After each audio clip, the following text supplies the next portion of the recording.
다 같이 신앙 고백 드리겠습니다.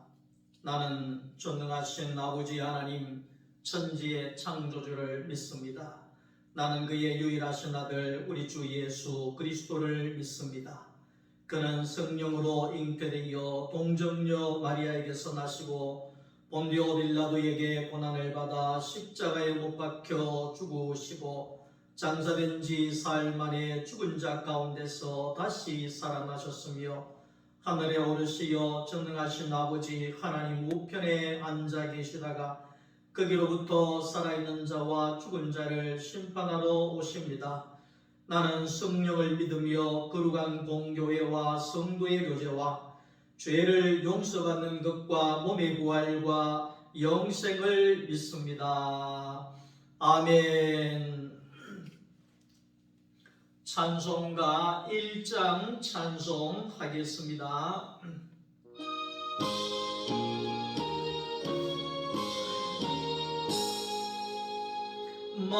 만복의 근원 하나님 온 백성 찬송 드리고 저 천사여 찬송하세 찬송 성부 성자 성령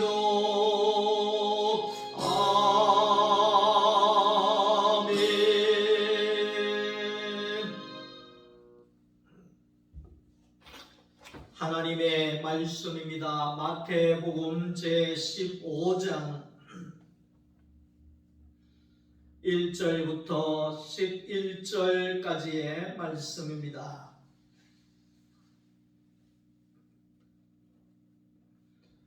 그때에 바리새인과 서기관들이 예루살렘으로부터 예수께 나와 이르되 당신의 제자들이 어찌하여 장로들의 전통을 범하나이까? 떡 먹을 때에 손을 씻지 아니하나이다. 대답하여 이르시되 너희는 어찌하여 너희의 전통으로 하나님의 계명을 범하느냐? 하나님이 이르셨으되 내 부모를 공경하라 하시고 또 아버지나 어머니를 비방하는 자는 반드시 죽임을 당하리라 하셨거늘 너희는 이르되 누구든지 아버지에게나 어머니에게 말하기를 내가 드려 유익하게 할 것이 하나님께 드림이 되었다고 하기만 하면 그 부모를 공경할 것이 없다 하여 너희의 전통으로 하나님의 말씀을 폐하는도다. 외식하는 자들아 이사야가 너희에게 관하여 잘 예언하였도다. 일러스되 이 백성이 입술로는 나를 공경하되 마음은 내게서 멀도다. 사람의 계명으로 교훈을 삼아 가르치니 나를 헛되이 경배하는도다 하였느니라 하시고 무리를 불러 이르시되 듣고 깨달으라. 입으로 들어가는 것이 사람을 더럽게 하는 것이 아니라 입에서 나오는 그것이 사람을 더럽게 하는 것이니라. 아멘. 지난 한 주간도 하나님의 은혜 가운데 잘 지내셨습니까? 또 새로운 한 주간이 시작되는 주일 아침입니다. 이 한 주간에도 하나님의 은혜와 하나님의 평강이 여러분들의 가정 위에 넘쳐날 수 있기를 주님의 이름으로 축복합니다. 오늘은 마태복음 15장 말씀에 맹인이 맹인을 인도하면 하는 그러한 제목으로 하나님의 말씀을 함께 나누려고 합니다. 종교 안에는 위인들이 많이 있습니다. 이 종교 안의 위인들을 보면 남들보다도 더 열심이고 남들보다도 더 많은 일을 하고 남들보다도 모범이 되고 남들이 하지 못하는 일들을 함으로 인하여서 존경받는 사람들이 있다는 것입니다. 우리나라만 해도 예를 들어서 천주교회 같은 김수환 추기경이나 또 한국 초대 천주교회 때의 김대근 신부나 불교의 성철 스님이나 법륜 스님이나 이러한 대단한 분들이, 위인들이 많이 있습니다. 훌륭하고 존경받을 만한 그런 사람들이 있다는 겁니다. 문제는 이런 유명하고 대단한 사람들의 너무 존경한 나머지 그들의 행동이나 업적을 따라가는 후손들이 우리도 그렇게 해야 된다. 성철 스님이 그래 했던 것처럼 우리도 그렇게 해야만 된다. 이런 식으로 그것이 하나의 전통이 되고 유전이 되어져서 반드시 지켜야만 되는 그런 과정으로 변화되어져 갈 수가 있다는 것입니다. 마태복음 15장에 바리새인들과 서기관들이 예수님께 나와서 그런 질문을 합니다. 당신들의 제자들이 어찌하여 장로들의 전통을 범합니까? 왜 장로들의 전통을 지키지 않습니까? 이런 질문을 합니다. 왜 떡을 먹을 때에 장로들의 유전에는 손을 씻고 떡을 먹어야 된다 이렇게 했는데 당신들의 제자들은 왜 손을 씻지 않고 떡을 먹습니까? 이렇게 이야기를 했다는 겁니다. 손을 씻고 떡을 먹으면 성경적으로 잘하는 것이고 하나님께 잘하는 것이고, 손을 안 씻고 떡을 먹으면 하나님 앞에 죄가 됩니까? 이 장로들의 이 전통을 바리새인들과 서기관들이 가지고 와서 손을 안 씻고 밥을 먹으면 죄가 된다 이런 식으로, 하나님 앞에 잘못이다 이런 식으로 장로들의 유전이, 장로들의 전통이 하나의 성경보다도 앞서는 경우가 되어져 버렸다 이렇게 설명을 드릴 수가 있습니다. 손을 씻고 밥을 먹든지 손을 안 씻고 밥을 먹든지 그것은 위생의 문제라고 할 수 있지요. 내가 깨끗하게 위생적으로 손을 깨끗하게 씻고 먹어야 먹는 것, 이거는 내 위생에 관한 문제지 신앙의 문제가 아니라는 것입니다. 하나님께 대한 문제가 아니라는 겁니다. 하나님을 섬기는 데 있어서 문제가 될 사항이 아니라는 거지요. 이것은 장로들이 정해놓은 전통이라는 겁니다. 손을 씻으면 하나님과 하나가 되고 손을 씻지 아니하면 하나님과 하나가 될 수가 없는 것입니까? 그렇지 않다는 겁니다. 겉으로 뭔가를 우리가 지킨다고 할지라도 마음이 딴 데 가 있으면 하나님과 함께 하는 것이 아니고 하나님을 섬기는 것이 아니라는 것입니다. 손을 씻고 안 씻고는 하나님의 마음과 전혀 관계가 없는 것이라는 겁니다. 손을 씻느냐 안 씻느냐의 마음이 우리가 가 있는 것이지 하나님께 마음이 없다는 겁니다. 쉽게 이야기하면 장로들의 유전에 더 마음이 가 있는 거지 하나님하고는 전혀 상관없는 교훈을 지키고 있다 이렇게 볼 수가 있는 것입니다. 우리가 하나님 앞에 이제 제사를, 구약에 제사를 드릴 때에 양도 잡아가고 소도 잡아가고 비둘기도 잡아가고 이런 식으로 해서 하나님 앞에 제사를 드렸지 않습니까? 그런데 제물만 좋은 것 갖다 드리고 오면 나는 제사 잘 드렸다 이렇게 하면 안 된다는 것입니다. 제물이 아무리 좋아도 제물을 드리는 사람이, 하나님은 제물을 받는 분이 아니라 제물을 드리는 사람을 받기를 원하시는 분이다 이 말이죠. 하나님은 제물에 그 양에게, 소에게 관심이 있고 목적이 있는 것이 아니라 소를 드리고 양을 드리는 그 사람의 마음을 받기 원하신다, 그런 뜻이죠. 그런데 나는 제물 소 갖다 드렸으니까 이제 예배 잘 드렸다, 제사 잘 드렸다, 난 오늘 교회 갔다 왔으니까 예배 잘 드린 사람이다, 이렇게 하면 안 된다는 것입니다. 우리의 마음이 하나님께 드려졌느냐, 우리의 마음이 제물과 함께 하나님께 드려졌느냐, 바쳐졌느냐, 그 말이죠. 하나님은 그 마음을 받기를 원하신다는 것입니다. 제가 언제 한번 그런 사람을 본 적이 있습니다. 부모에게 불효하는 어떤 자식이 있었는데, 날마다 부모를 괴롭히고 부모를 거역하고 심지어 부모를 때리기까지 하고 이런 사람이 있었죠. 근데 그 사람이 당신 왜 그래 부모한테 그런 식으로 하느냐 주위에서 그렇게 물었을 때에 그 아들이 그러더라고. 그 아들이 뭐 죽어가지고 제사 잘 드려주면 되지, 그게 뭐 중요하냐고 이런 식으로 이야기를 하더라고요. 다시 말하면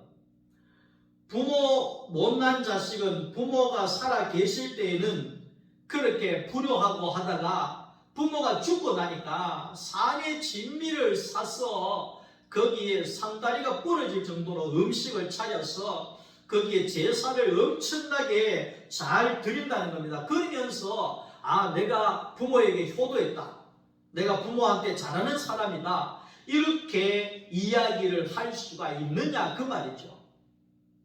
하나님 앞에 제사도 똑같다는 것입니다. 부모가 죽고 나서 제사를 열심히 드리는 사람은 부모 때문에 드리는 사람이 아니라 혹시라도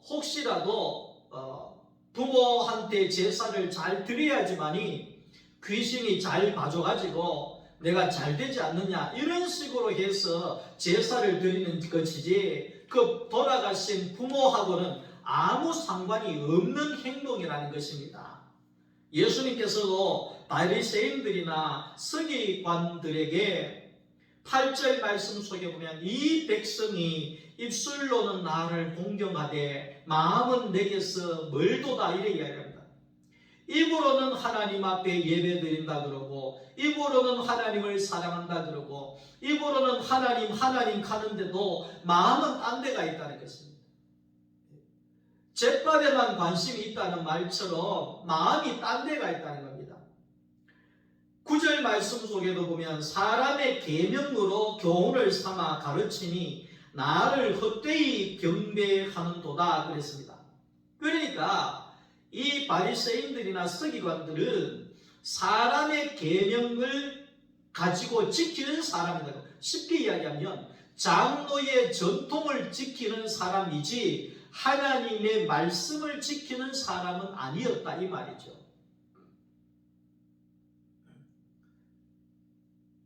그런 신앙은, 그런 예배는 헛된 것이다, 그렇게 말하고 있는 겁니다.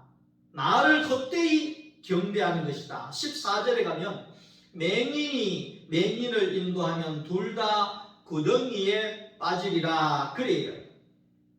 하나님께 대하여서 너희가 하나님을 안다고 하지만 하나님을 전혀 모르는 맹인이었구나, 이렇게 이야기를 합니다.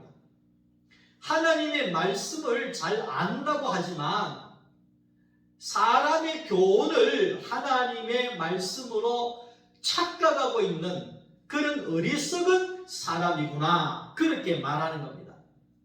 하나님의 마음을 전혀 알지 못하는 맹인과도 같은 사람이구나, 그렇게 말하고 있는 것입니다.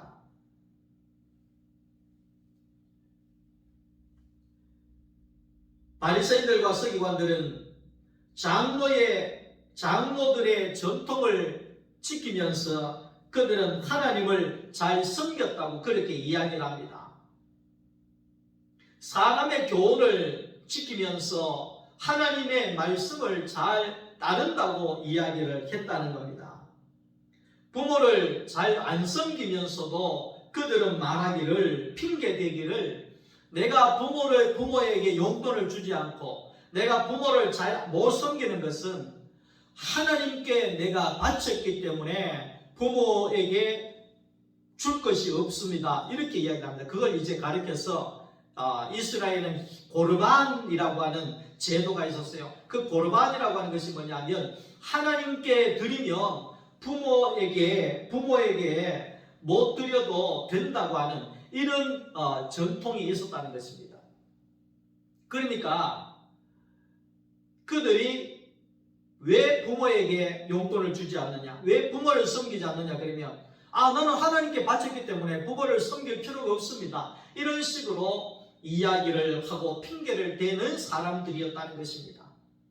그러니까 하나님의 교훈과 전혀 관계가 없고 마음은 전혀 하나님께로 있지 아니하는 오직 자기의 유익과 자기의 이익과 자기의 편의를 위한 삶이었다, 이렇게 보면 되는 것입니다. 예수님께서 말씀합니다. 왜 손을 씻지 않고 떡을 먹습니까? 바리새인들과 서기관들이 그 질문을 할 때 우리나라는 참 쉽게 얘기하면 미안하지만 수준이 좀 높은 나라입니다. 왜냐하면 우리는 젓가락이나 숟가락으로 이렇게 밥을 먹잖아요. 그러니까 위생이 아주 좋죠. 숟가락도 삶았어, 젓가락도 삶았어. 그런데 그 중동권이라든지 뭐 인도라든지 이런 데를 가면 손으로 이 밥을 먹어요. 손으로 그게 인도에 보니까 손으로 있잖아요. 접시에다가 밥하고 카레하고 막 이래 주물려 가지고 그냥 휙휙 해가지고 이렇게 입에 막 넣고 이렇게 하더라고요. 그런 문화예요. 중동도 마찬가지예요. 빵을 먹고 이래 하는 나라는 빵을 손으로 띄고 이렇게 먹고 이래 하지 않습니까? 손으로.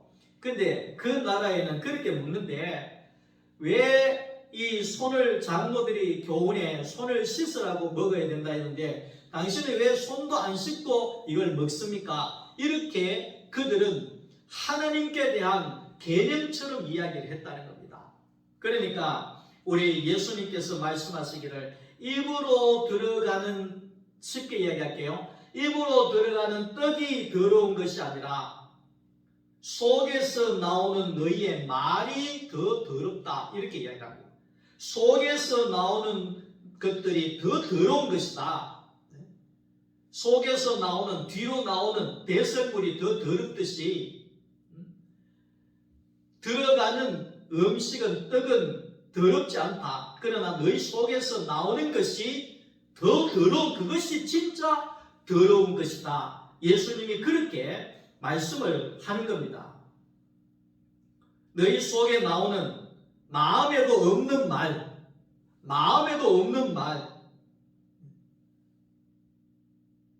부모를 공경한다고 하면서도 전혀 마음에도 없는 말, 하나님을 섬긴다고 하면서도 전혀 마음에도 없는 말, 그것이 도리어 더 더럽다, 이런 뜻이죠. 사무엘상 16장 7절 말씀을 보면 내가 보는 것은 사람과 같지 아니하니 사람은 외모를 보거니와 나 여호와는 너희의 중심을 보느니라. 너희의 중심이라고 하는 것은 너희의 마음을 본다, 이런 뜻입니다. 우리의 하나님은 우리의 겉모습을 보는 분이 아니라 우리의 마음을 보시는 분이시다, 그 말이죠. 하나님의 말씀이 우리 안에 들어와야 우리의 마음이 만들어지는 것입니다. 사람은 겉만 봐서는 모릅니다. 사람 속에 들어있는 것이 진짜 사람이죠. 겉모습이 사람이 아닙니다.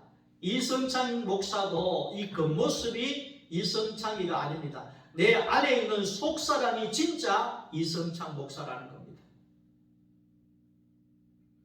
겉사람과 속사람이 있고 우리의 외모와 마음이 있듯이 우리는 육의 사람과 영의 사람, 그 사람과 속 사람이 있다는 것입니다. 지난 주일날도 말씀했지 않습니까? 우리는 그 사람이 있고 우리 안에 속 사람이 또 있다는 것입니다. 그 속 사람이 바로 마음이고 그 속 사람이 하나님을 볼 수 있는 사람, 영적인 사람, 영에 속한 사람이라는 거죠. 저도 과거에는 사람의 외모만 보고 그 사람을 판단했던 경우들이 철없을 때 있었습니다. 그러나 사람은 모양만 봐서는 그 마음을 보지 아니하면 그 사람을 아는 것이 아니더라고요. 세상에서 많이 속고 이용당하는 사람들, 사기를 당하는 사람들을 보면 그 사람만 보고 저 사람 괜찮은 사람이다 이래서 돈을 빌려주기도 하고 저 사람 괜찮은 사람이다 이래서 뭘 해주기도 하고 이러다가 마음을 모르기 때문에 그래서 상처를 받는 사람들이 많이 있는 것입니다. 겉에 있는 사람이 그 진짜 사람이 아니고 속에 있는 사람이 진짜 그 사람이라는 것을 우리가 알아야 됩니다. 우리가 알아야 됩니다. 예수님 십자가 달릴 때에 사탄이 찾아왔어. 십자가에서 네가 뛰어내려와봐라. 뛰어내려오면 네가 하나님 아들이고 못 뛰어내리면 하나님 아들 아니다. 뭐 이런 식으로 시험을 한 거죠. 네가 성전 꼭대기에서 뛰어내려와봐라. 뛰어내리면 네가 하나님 아들이고 못 뛰어내리면 네가 하나님 아들 아니다.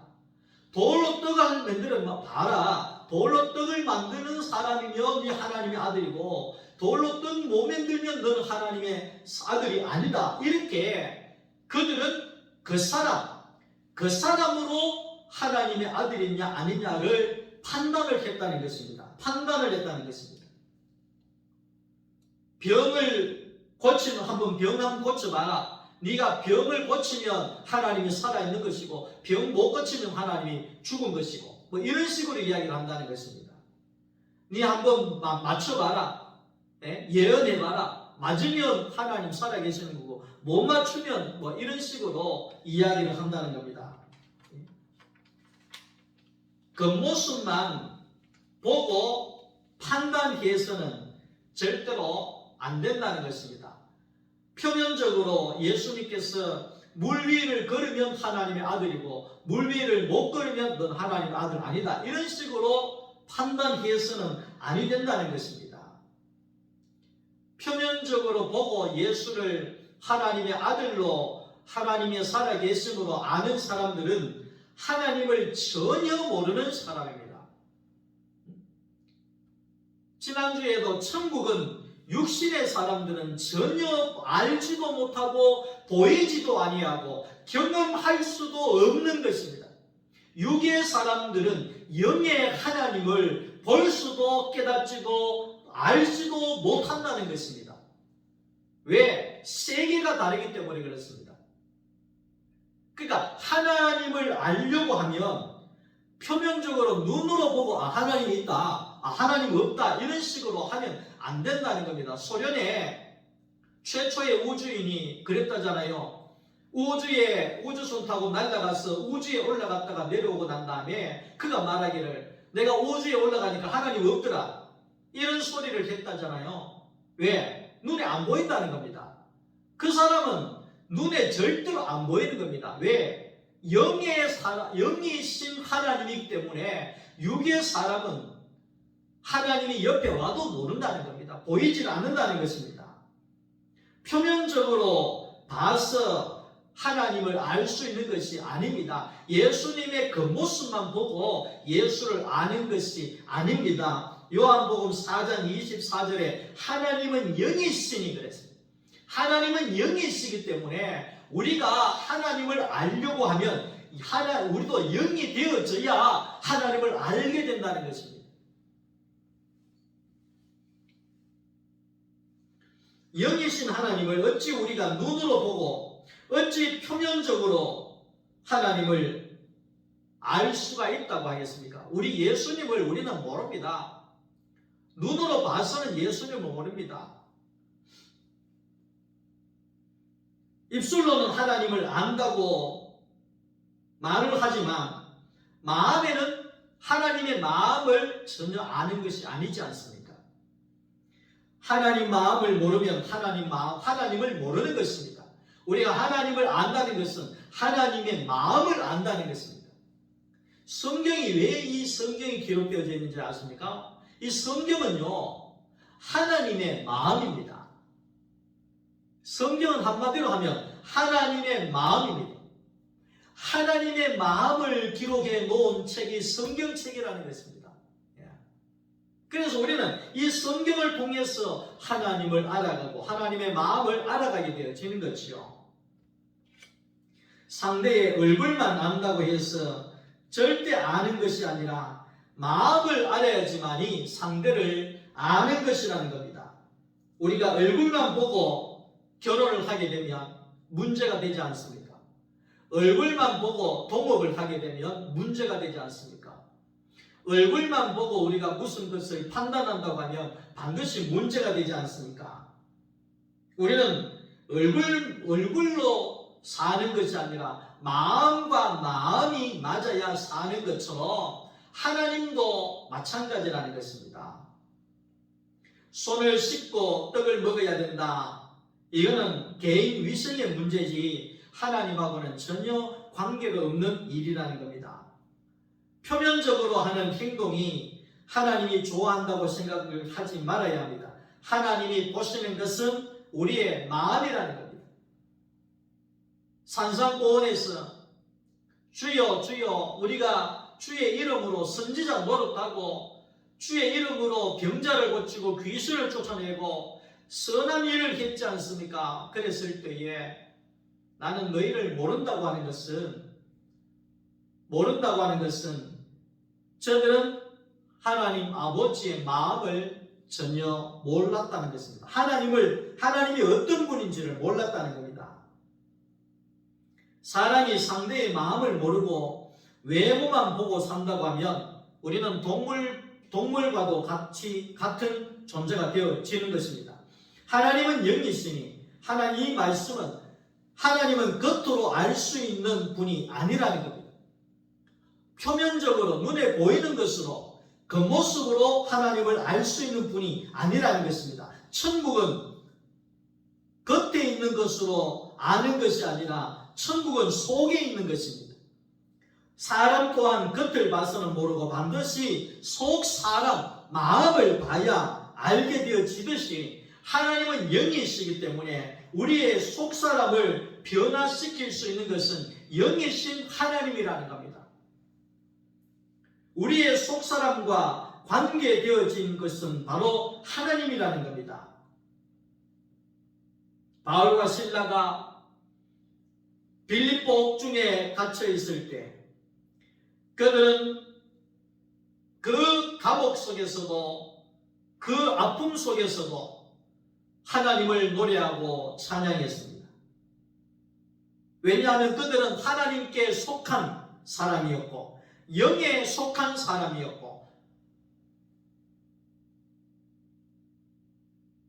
하나님의 사람이었다는 겁니다. 그래서 그 사람은 매를 맞아서 피가 나고 그 사람은 힘이 없고 그 사람은 춥고 배고프고 그 사람은 그를 찌라고 속 사람은 그 세상의 어떤 영향도 받지 아니하는 하나님께 속한 그 사람은 노래하고 찬양할 수 있는 존재가 되어졌다는 것입니다. 영에 속한 사람은 이면적인 사람들이었기 때문에 바깥에 있는 것에 영향을 받지 않고 흔들리는 사람이 아니라 하나님으로부터만 움직여지는 사람이었다 그 말입니다. 그 모습만 보고 사는 사람은 표면적인 사람은 아침에 웃다가 순간적으로 울게 되고 좋다가 싫다가 날마다 변덕이 심하고 날마다 흔들리고 날마다 그 세상의 것에 영향을 받다가 보니까 하루라도 잠잠할 날이 없이 흔들린 삶을 살 수밖에 없을 것입니다. 그러나 하나님께 속한 영의 사람, 속 사람은 세상에 어떤 것이라 할지라도 흔들리지 않는 하나님의 사람으로, 영적인 사람으로 살아가게 되어진다는 것입니다. 하늘 양식은 영생할 수 있는 양식인 예수 그리스도가 하늘의 양식입니다. 우리는 이 예수의 양식을 먹을 때에 영생할 수 있다는 것입니다. 우리의 속사람을 변화시킬 수 있는 것은 바로 영생의 양식인 예수라는 것입니다. 우리의 속사람의 양식은 바로 예수의 양식을 먹어야 우리의 속사람이 살아나게 된다는 겁니다. 속사람이 자라나게 된다는 것입니다. 영생이라고 하는 것은 영원히 목마름이 없는 것을 말하는 겁니다. 영생이라고 하는 것은 영원히 배고픔이 없는 것을 말하는 겁니다. 영원히 죽음이 없는 것을 말하는 겁니다. 영원히 살아있는 그 생명, 영원한 것듯이 천국이 되어지는 그 영생, 그 세계를 말하는 것입니다. 고린도후서 4장 16절에 우리의 겉사람은 후피하나 속사람은 날로 새롭도다 그랬습니다. 그러니까 우리는 겉사람이 있고 속사람이 있다는 것을 오늘 저와 여러분들은 분명히 기억을 해야 합니다. 우리의 겉사람은 후피하여져 가나, 낡아져 가나, 힘이 빠져가나, 죽어가나 이 말입니다. 우리의 속사람은 날로 새것이 되어진다. 새로워진다. 날로 새로워지는 속사람은 영에 속한 새사람, 속사람을 말하는 것입니다. 우리의 속사람이 날로 새로워져서 영원한 생명 안에 살고 날마다 새것이 넘쳐나는 그런 하나님의 사람으로, 하나님을 보고 하나님을 알고 하나님을 증거할 수 있는 영의 사람이 되어질 수 있기를 주님의 이름으로 축원합니다. 하나님 감사합니다. 예수의 양식으로 속사람이 견고하게 세워지게 하여 주셔서 우리가 오직 하나님께 속한 사람으로, 새 사람으로 날마다 새 것을 누리며 살아가는 천국의 백성이 되게 하여 주옵소서. 예수님의 이름으로 기도드립니다. 아멘. 주 예수 그리스도의 은혜와 하나님 아버지의 사랑과 성령의 교통하심이 사랑하는 성도들 머리머리 위에와 가정 위에와 자녀들과 하시는 모든 일들 위에와 한 주간의 모든 삶들 위에 이제로부터 영원토록 함께 있을지어다. 아멘.